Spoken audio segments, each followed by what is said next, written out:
very modest increases in interest rates to get that reallocation. But these are investments our economy needs to be competitive and to be productive. And, I think that our economy will grow faster because of them.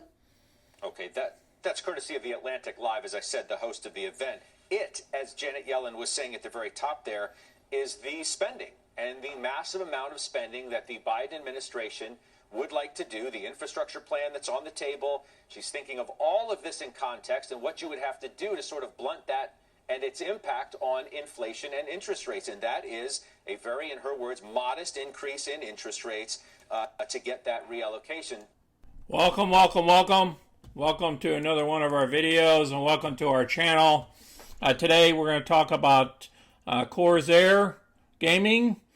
Today, as you know, earnings came out before the bell. We're going to discuss why that price action happened, and then we'll also cover some more updates to include what's happening in the market.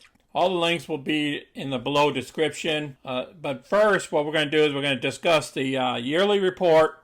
It only takes a couple of seconds here to review it. It's a quick recap on our first year of 5 to 6 years to create $1 million on this channel. You guys are going to follow the movement all the way till we get to $1 million. If you are new to our channel, please click any of the money icons below the video to review our past videos. And please smash the like button and subscribe. So let's get busy. We got a lot of work here. Before we do the yearly review, here's our current position in CRSR.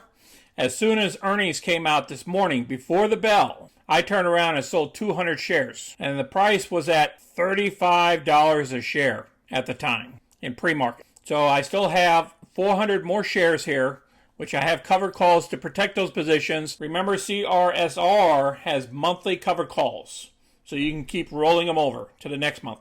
On our monthly report here, we have 12 months. Our first 12 months here, we started off with 24,000 and we ended up with 127,000 at the end of the 12 months. We received a total of $37,686 in the year, and we achieved 3% only for 11 months.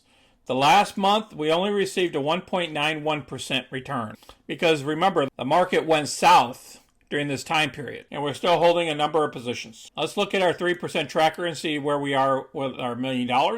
This is the first year. Based on the 3% rule, we'll achieve $1 million in 5 more years. Under the 4% rule, we receive $1 million in 4 more years. So it all depends on how much we achieve per month. That's why these monthly returns is very critical.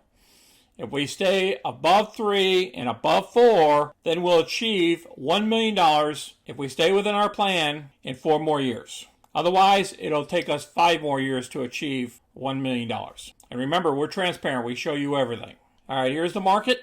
It's currently still open. We have 30 more minutes left. Let me refresh the page. The NASDAQ has come up a little bit. It was down like 2.5%. I thought it was going to hit 3% today going down. As you know, majority of our stocks are all in the NASDAQ, so they got impacted greatly. All right, I'm going to go with the 15-minute chart here. Each one of these ticks are 15 minutes. What happened was at the opening today, we shot all the way up here to actually in pre-market, we shot up to over $35 a share because earnings knocked it out. I will show you the earnings here next, and then we'll see the rest of that video.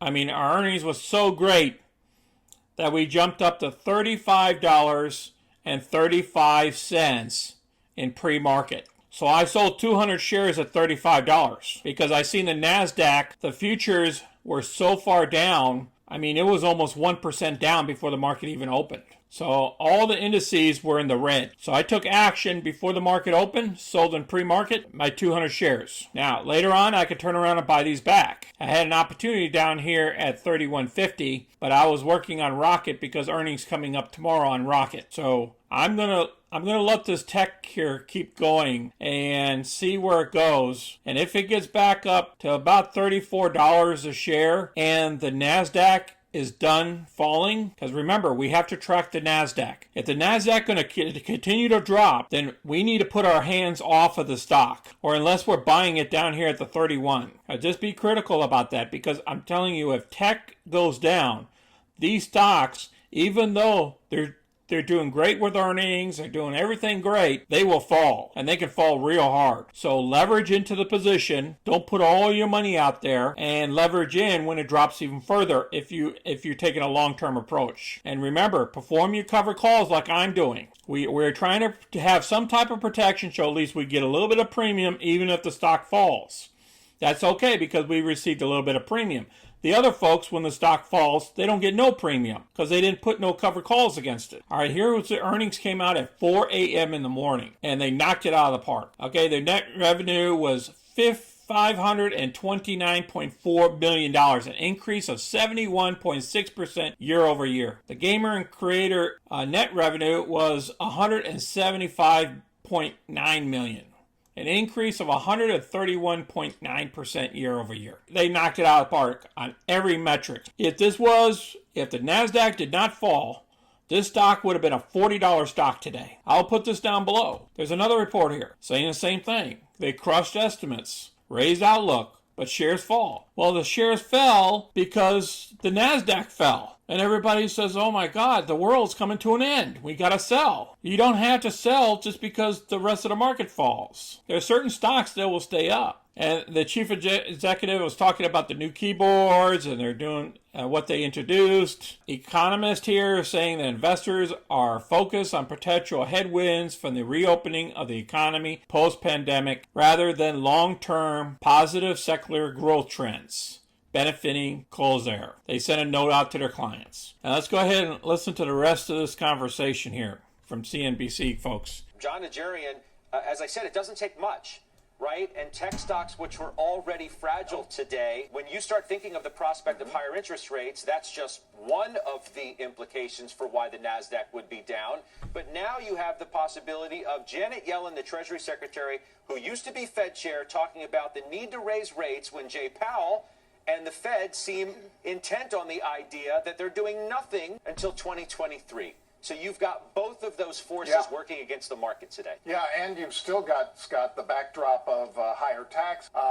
Even though Manchin has come out and said that he's more or less drawing the line at 25%. So as you know, the billionaires and the multimillionaires out there, they're all scared about these taxes that are coming up. So they're also pulling some of their money out of the market. And they might be going over to the dividend side of the house, because then that dividend tax is a little bit different than capital gains tax. It's taxed differently. So I will leave this video down below as well, and you guys can watch this whole video. It's a great video. You guys need to watch it. I appreciate you guys watching my video today. And if you guys have any comments or questions, put them down below. And also, I want you guys to be looking at diversification. You have to play it the way that you feel comfortable and you'll be able to sleep at night. Again, thank you all for watching. Please smash the like button so other people can see our videos as well, and subscribe and share these videos with other folks. I want you guys to have a good Tuesday evening. You guys take care of yourselves and your families out there. This is Sonny. Until next time, I'm out.